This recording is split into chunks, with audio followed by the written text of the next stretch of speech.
All right, what's up, YouTube folks? Coin collectors of all ages, welcome to the weekend edition of the Pocket Change Market Report. Happy 420 to all of you out there. This is the Snoop Dogg edition of the PCMR.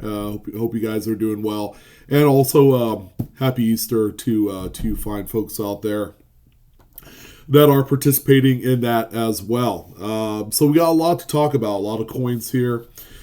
Within the last 24 to 36 hours, making some headlines.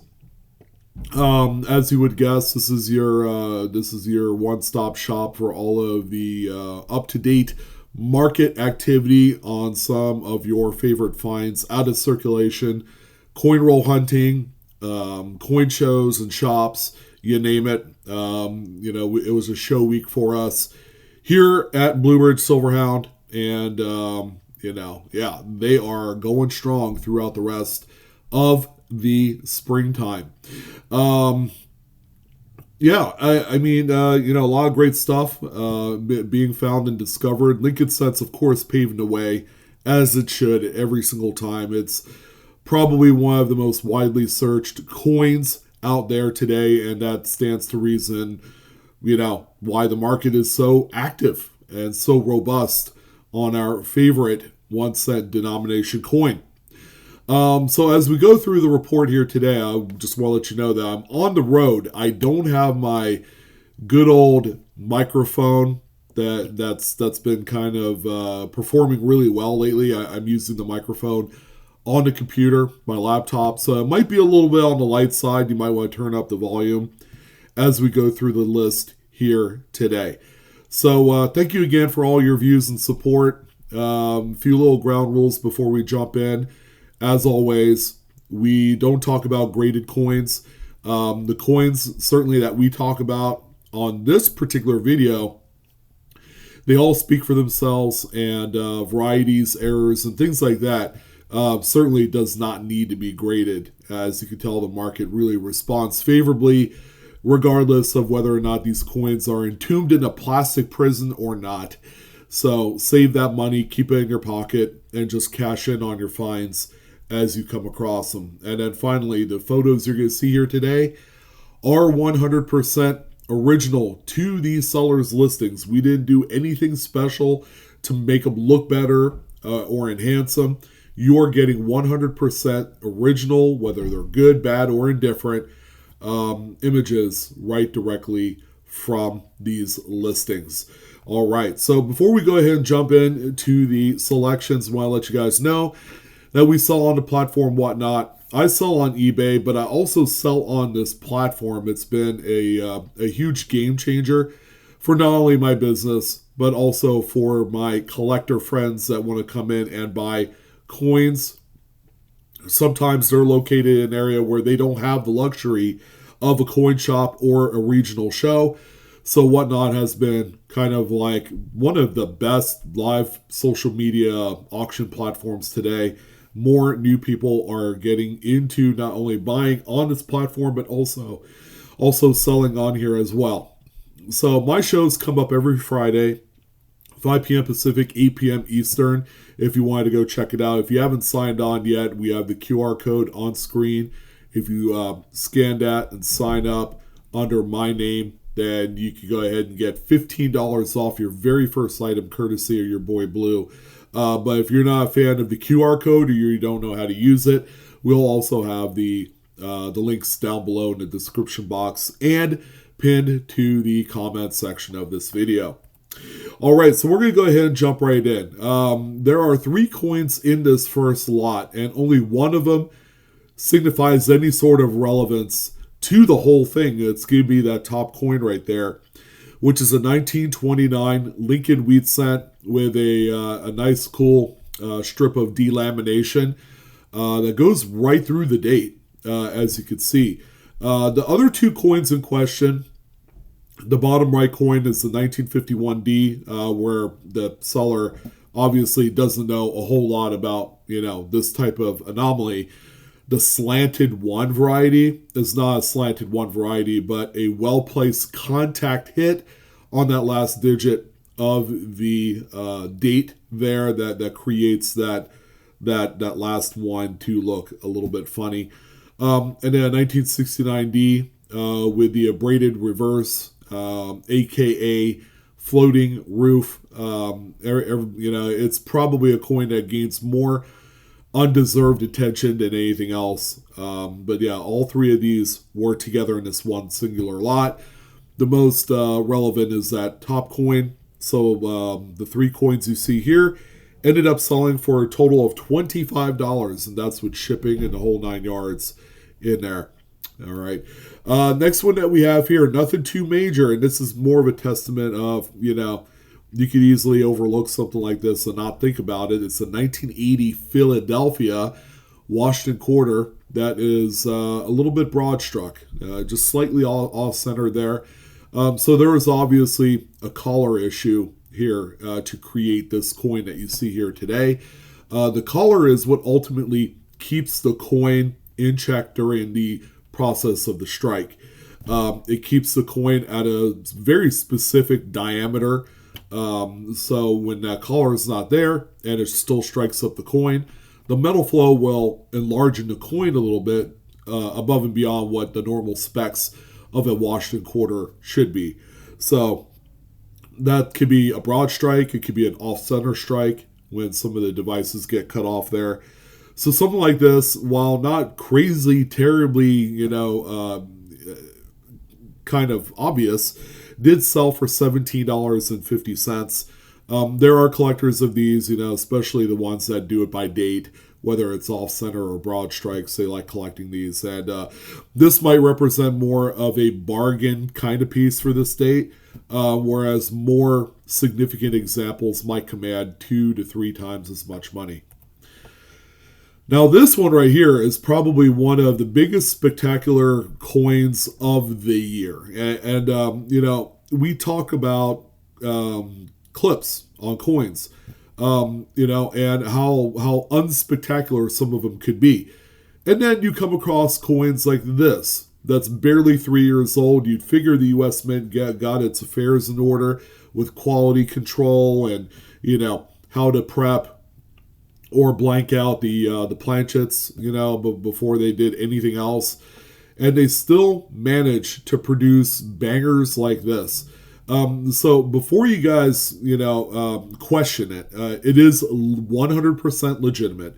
And it's kind of hard to fake this kind of mint error, especially on a coin with a very thin copper plating on there.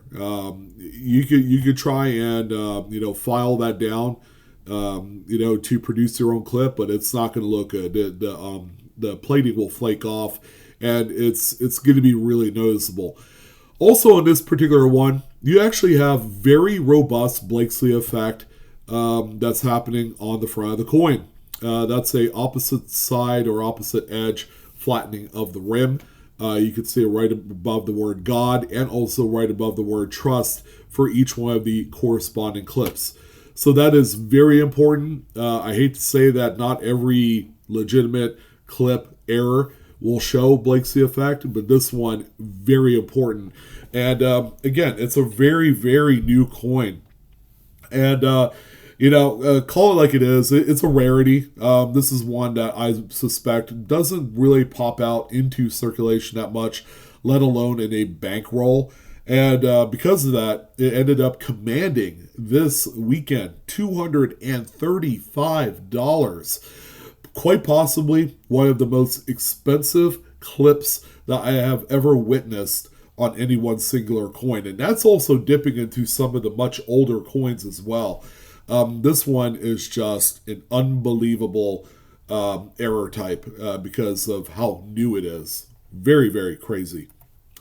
The next one that we have here is actually one of my favorite coins I like to cherry pick, and it's the 1964 Proof Candy Half Dollar Accented Hair Variety. So it's got the extra engraved hair right above Kennedy's ear, as you can see on this one.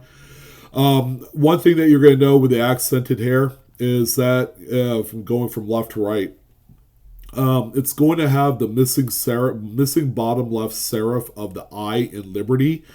as being one of the markers for the accented hair. If it doesn't have that, it's just going to be a regular type. Another thing of note is that this one is also a minor doubled die obverse as well. You can see some of the doubling here, like the 4 on the date, a couple of the letters in the word trust. We've seen this before on other dates that aren't proof, but this one right here is very noticeable and very notable because it's on an accented hair, and I didn't know that both of them coexisted on the same coin. So because of that, this one ended up selling for $57.70. There is still, to this day, quite a fair amount of value in accented hair coins. You could go to, say, a coin shop, spend about $32 on a 1964 proof set, find an accented hair coin, and that'll more than pay for the complete set as it sits. So it's a particular example that really does provide a whole bunch of value to the set, if and only if you're able to find it. Next one that we have here, and it's been my personal, I guess, testimony that folks have been really enjoying these ragged clips here lately. We've highlighted a few of them over the last couple weeks of Pocket Change Market Report videos. We have another one here for you. This time in 1960. This is a very end of strip planchet punch out. And, that's just kind of like the crude looking nature of a ragged clip. This particular one is actually quite nice. I just like the look of it. Looks like something took a bite out of the coin, which is quite neat. This particular one sold for $36.75. And then we also have another really wild standout Canadian half dollar, this time in 1965. 40% clad is what they call it. It's still silver, but 40% silver. This one has a pretty significant delamination on the reverse. A strip of the clad layer is missing on there, quite wild. Now, there are a few scratches and things like that on the coin, so that's worth noting. It's far from the perfect example, but it is out there. It did sell to the tune of $68.75. Kind of wild that even things like this exist out there today.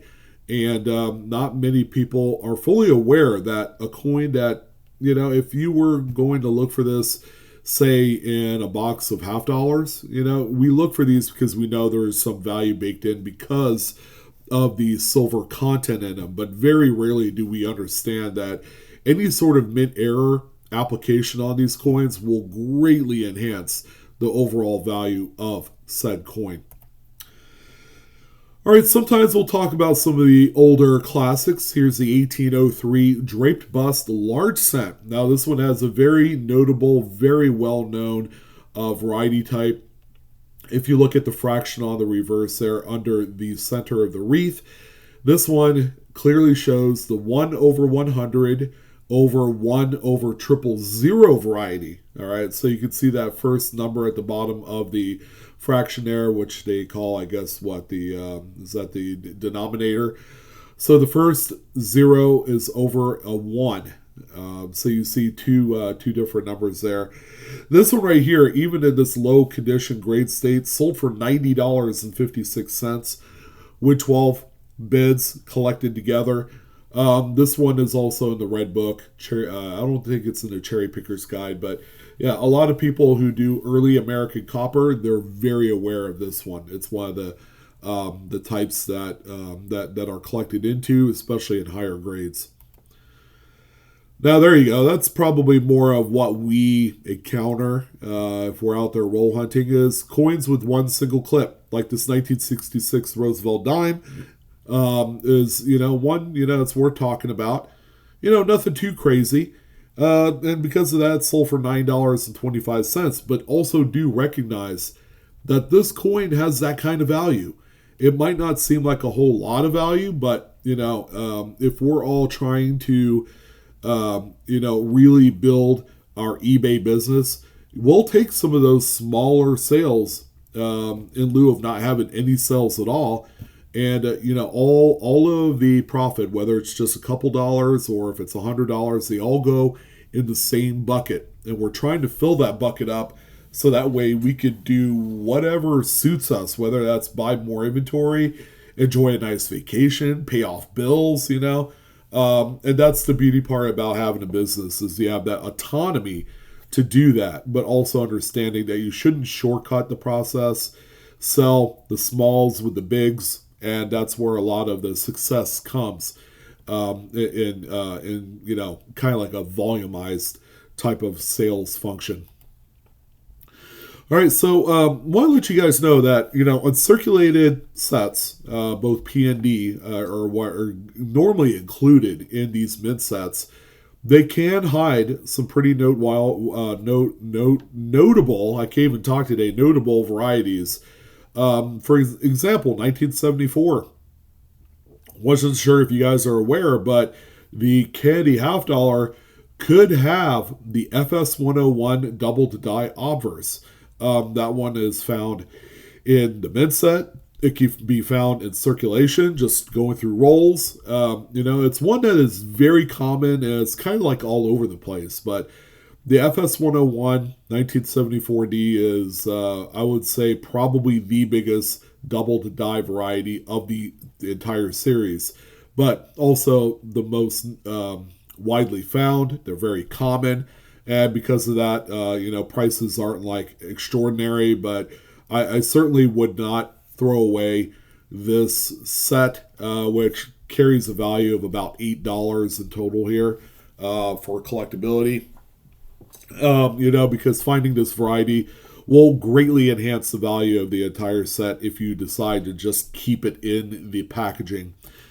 So this one, as you can see, has like the best doubling in the motto "In God We Trust" in the date. It is just a filthy variety, a very naughty variety. It's a very strong one. So with that being said, the entire P&D mint set sold for $44.85. So that's converting a set that again has a value without the variety candy half dollar of like $7-8 and turning it into 45. That's the ticket. That's what we do. And we talked about one of these here in the last PCMR video. We're going to talk about another one, a 1994 doubled die reverse FS801 variety. Just a remarkable variety. And the last one that we did chronicle was a very nice mid-state condition coin. Now, here's one that's not in tip-top shape, but at the same time, it's not a complete total loss. This one is still a very collectible coin in all regards. But you're going to see the doubled columns there in the bays on the right side. So those last two bays, you can see some of the doubled columns. And it could only be on the 1994 Philly Lincoln Memorial set. So this one right here, someone did scoop this up pretty quickly to the tune of $65 in a buy and now hit. And probably my video that I talked about, a few short days ago about this coin and its future prospects, people are starting to take notice. So there have been a few of these sold here in the last 7 days, and I'm not at all surprised. They're still somewhat relatively affordable, but at the same time, these are coins that can break out as quickly as the 1984 doubled ear or the 83 doubled die reverse coin. Again, keep an eye out for these. If you come across them, just know that you have a really special coin, with a coin with a lot of value. All right, we haven't talked about paper money too much here in the last few weeks. I wanted to give you guys a little bit of a break, but we do have this one here, a 1977 $5 bill. Really simple. The overprint is slightly misaligned on this one, so you have the top right serial numbers kind of overlapping the base print design of the front of this note. No surprise here. 1977 is one of those common years where you find stuff like this. The back of the note, just really showing its circulation wear, its weathered appeal, I suppose. And this one ended up selling for $128.26, 17 total bids. thereby letting you guys know that the value in these notes are off the charts. Still very, very nice sales activity for any paper money currency error type stuff. 1968 Lincoln Memorial Cent. This one is slightly off center. We've talked about a few of these before, so this is actually a pretty decent date. Selling for $28.91 with 8 bids this time. And our boy TLC Varieties back at it again with another nice 1972 FS101 double die obverse Lincoln Cent. This one is a true red beauty. In case you guys need a little refresher, the doubling is quite strong on this one on the date. On Liberty, the motto, they're all particularly strong and very noticeable. Under magnification, this particular example, a buy it now hit for $133.90, including shipping and the whole 9 yards. And while this one is probably not the best example of, as far as sales is concerned, a 1921 Morgan dollar with a lamination on the obverse there. That's what that black streak is that goes across. Looks like a delamination, a piece that had fallen out at some point. Is a mint error that exists out there. Now you gotta know what it looks like, and they look like this, where it's that black kind of like streak that goes across the coin. That's your lamination. This particular one only managed to pull in $35.99 with 11 bids. Considering that the market for these at the very low right now is between like $30 to $32. It didn't make a whole lot of money, and they did put it in as a regular auction. If this was a buy it now, I probably would have done like $49.99. They're certainly worth a little bit more in the marketplace, but when you do a regular auction, you're kind of left to, what people are willing to pay for such a coin. And laminations, the last time I checked, even though it's gaining a little bit more steam in the marketplace, is still kind of like the low end of the totem pole of the mint error world. So, yeah, the prices they can treat you pretty badly if you're not careful, but at the same time they could surprise the heck out of you too. Boy, what a neat one here. 2007P. It's always the 2007s. Those Roosevelt dimes. You can either find the shatter die obverse mint error. This one right here is the reverse bisecting die crack with all sorts of weird kind of stuff going on with it. Man, these things are so cool. And this one right here is in really nice shape as well. Don't be surprised. This one sold for $154.50. They are still findable out there. If you feel like, dumpster diving through Roosevelt dimes, which is not everybody's favorite, kind of pastime because we all prefer to do Lincoln cents or half dollars. Just know that this one is out there. So for every 2007 Philly Roosevelt dime that you come across, and even 1996, that's another big year as well, you can find crazy terminal die state mint errors like this one here. There was a few Buffalo nickels to talk about. How about this 1936S with a delamination on the reverse? Popping through here today. Now, a coin traditionally, if it's not diagnosed as a specific mint error, you can pick something like this up for under $1. It's a very common date, and the coin itself probably grades, net grades around fine, which is, not terrible, but it's not the best either. Yeah, pretty sizable delamination on the reverse of this one, selling for $18.90.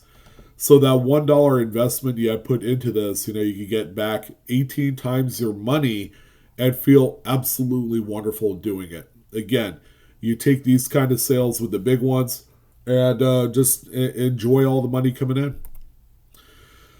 Pretty cool one here, 1930D. Lincoln wheat set with a shifted struck through cap die.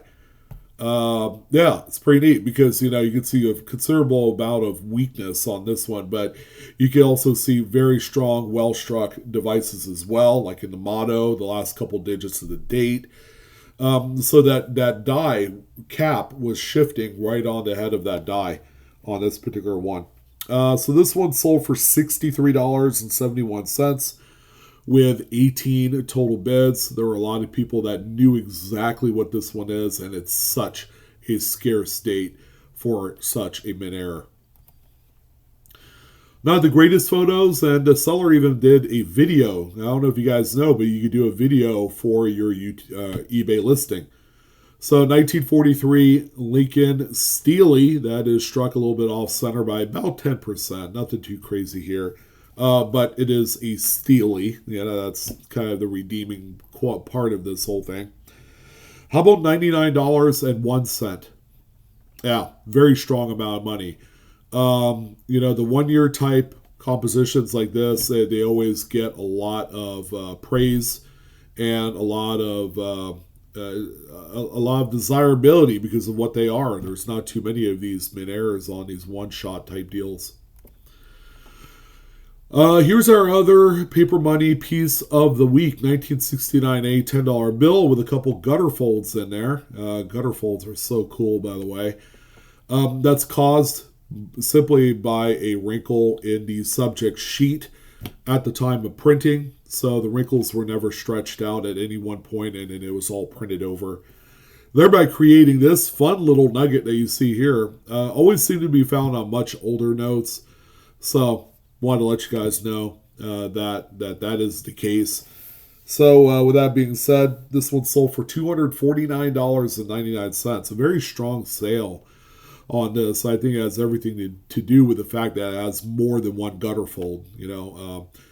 Much like clips, the more gutters you have on there, that kind of like amplifies the total value by quite a bit. We're talking multipliers here, and not so much added dollar amounts. Cool one here in 1862 Indian Head cent, that's off center by about 15%. Not the craziest looking example. It's pretty well beat up, as you can see on the edges. Lots of rim dings, but it's a tough date too. We just don't see a lot of these. $205.45, 31 bids this time for the sale.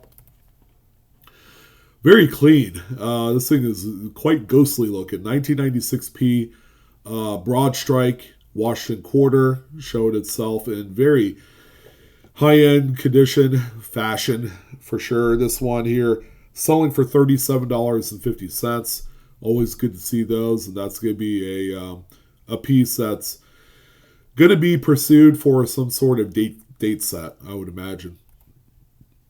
The coin that time forgot, 2021 P Tuskegee Airman Washington quarter. This one has the aforementioned burning building strike through on the reverse.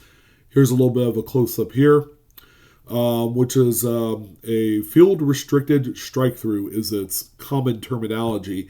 It's quite wordy, but the feeder finger that does the work in setting up the next planchet for strike, well, that feeder finger is making contact with the face of the die. And, with all that action going on, there's also a little bit of grease that gets pushed around on there as well. So this one here, $29.51. Again, still a decent amount of money. Higher grade examples will command more, but these things at one point were selling for like $300 to $400. It was crazy time to be alive 4 years ago when we were trying to find these things. One of my favorite Civil War tokens, a good old 1863 Broas Pie Baker, a New York baker vendor back during the Civil War, were issuing these, and they were all, a lot of things were happening. Shatter dies, which this one has an obverse shatter die. Surprisingly, this one has nothing going on the reverse. Usually they're accompanied with a shattered die one side of the coin, and then the other side will have like a die clashing. This one does not have the reverse die clashing. So this one here sold for $66.31 with 16 bids. Again, very nice sale. Coin with issues, but that's all right. Someone obviously needed this one. A 1929 S Buffalo nickel with the 2 feather variety, but also keep in mind all of the scratches and scrapes on both sides of the coin. You can see it underneath the Indian's jaw. and on the reverse on the back of Black Diamond's coat. As you can see, this one's selling for $35, which, by the way, is a very good amount of money in spite of this one's warts. And the final coin I wanted to bring to your attention. These have been, popping up here recently on 2022, 23, and 24 Lincoln Shield cents. So a nice little healthy 3-year kind of like span of dates with incomplete copper plating on them. They traditionally look like this, kind of a wispy, very, very interesting looking pattern. Some people will say, well, that's fake. They probably use acid on that. And that's not the case. And the big reason why is that if you were going to use some sort of acid to etch at the plating, once it hits the zinc core, it's all over. The thing is going to virtually melt into nothing if that were the case. This is really hard to duplicate with any sort of function, and it's cool. And again, this is just an incomplete, copper plating issue, which we've seen before on other dates, but these have been popping up more here recently on more newer date Lincoln Shield sets. So this one here, guys, even though it's been around the block a few times, sold for $30.31 with 4 bids. Where I've seen some much nicer, higher grade pieces hit almost $75 to $100 on certain occasions. So, yeah, definitely some value here. Again, nobody's grading these, much like a lot of the other coins we talked about. Yeah, no grading. And we talked about some pretty high priced stuff here this week. Well, ladies and gents, that's going to go ahead and wrap it up for the Easter edition of the PCMR. Again, this is for educational use only, not financial advice at all. So I want to thank you guys for tuning in on this video. You guys have been fantastic. I wish you guys the best of luck in all of your hunts, as the coins have been getting very interesting here recently in 2026. Just around the corner. People are very much more invested in their quality of time for looking for some of these coins. And again, it's fun. The hobby's been fun, and it's going to continue to be even more fun coming up. I'm your host, Sean, with Blue Ridge Silverhound. Many thanks again. Don't forget to like, share, and subscribe to the content if you enjoy it. And that's going to go ahead and wrap things up for this one. I will see you guys next time. And thank you. Take care, guys.